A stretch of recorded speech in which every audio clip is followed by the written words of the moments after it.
அப்புறம் நான் எப்போதுமே குரு பூஜை அன்றைக்கு மகா சந்நிதானம் அவர்கள் காட்டிய விடிதான் தம்பிரானாக இருக்கின்ற போது தன்னுடைய குருநாதர் அதாவது தந்தை ஸ்தானத்துல இருக்கிறதுனால, அவர்களுடைய குரு பூஜையை திதியை நம்ம கொண்டாடுவதனால, அன்றைய நாள் நம்ம ஞானப்பிரகாசருடைய குருநாதர் அவருடைய குரு பூஜை நாள்ல நம்ம எதுவும் சாப்பிடுறதில்ல. விரதம் இருந்து அன்றைய மாலை திருமஞானம் நிவேதனமாகி அப்போதுதான் சாப்பிடுவது. மறுநாள் தான் மாகேஸ்வர பூஜைக்கு போறது.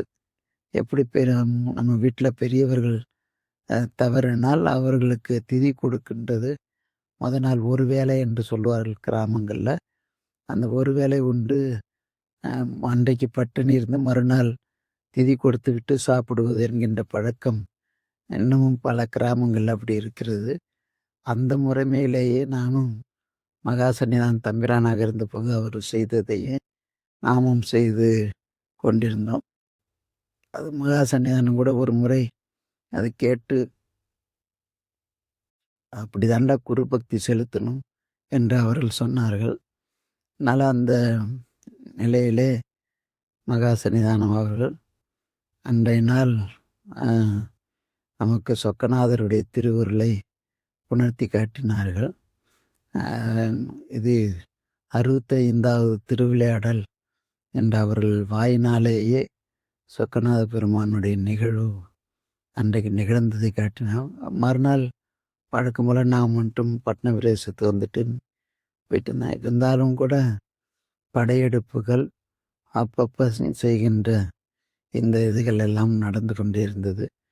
இந்த குரு பூஜை முடிஞ்சு அந்த அந்த வருடத்தில் வருகின்ற 23 என்று நினைக்கின்றேன். இது 2003 என்று நினைக்கிறேன்.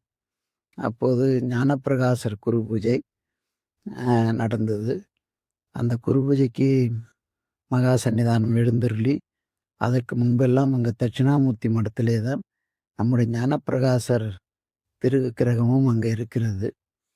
அதனால் அங்கே போய் வழிபாடு செய்வார்கள். அவர்களுக்கு இவர்கள் வந்தால் நம்ம எதை ஆக்கிரமிச்சிருவார்களோ என்கின்ற ஒரு உள் உணர்வு இருப்பதை மகா சந்நிதானம் அவர்கள் தெரிந்து கொண்டார்கள். அப்படி தெரிந்ததினுடைய உணர்வாக நாம் இன்னும் அங்கே போகிறது வேண்டியதில்லை, நாமே நம்முடைய ராஜ்யங்கட்டளையில் ஞானப்பிரகாசரை திருவுருவை செய்து வைக்க வேண்டும் என்று மகா சந்நிதானம் அவர்கள் அதை செய்தார்கள். ஞானப்பிரகாசருக்கு அங்கே செய்து திருவுருவம் செய்து அங்கே அபிஷேகம் செய்து, அதற்கு முன்பெல்லாம் சந்தனத்தில் ஆவாகனம் செய்து தான் வழிபாடு நடந்து கொண்டிருந்தது. அப்போ அங்கே போயிட்டு இருக்கும்போது அங்கே கோயில் வழிபாட்டுக்கு சென்றிருந்தோம். அந்த நேரத்தில் திருச்சியில் பணி செய்து கொண்டிருந்த மகாலிங்க தம்பிரான் பரிபூர்ண எழுதினார் என்று, சமாதி கூடினார் என்று செய்தி வந்தது. உடனடியாக மகா சந்நிதானம் நான் பக்கத்தில் கையிலா கொடுத்து சென்று கொண்டிருந்தேன். ஏன்பா நீ அங்கே திருச்சி போய் நாளைக்கு காரியங்கள்லாம் பண்ணிட்டு வரியா அப்படின்னு கேட்டாங்க. சாமி உத்தரவு அப்படின்னு.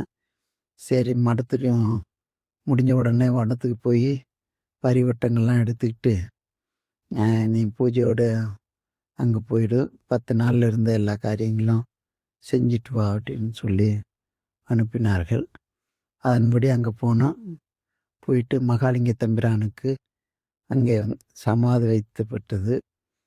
அதன் பிறகு அங்கே 10 நாள் இருந்து காரியங்கள் முடித்துட்டு அவர் வைத்திருந்த பூஜை பெட்டகம், திருவாபரணங்கள் இதெல்லாம் எடுத்துக்கொண்டு 10ஆம் நாள் முடிந்த பிறகு நான் வந்து மகா சந்நிதி அவர்களை தரிசித்தேன்.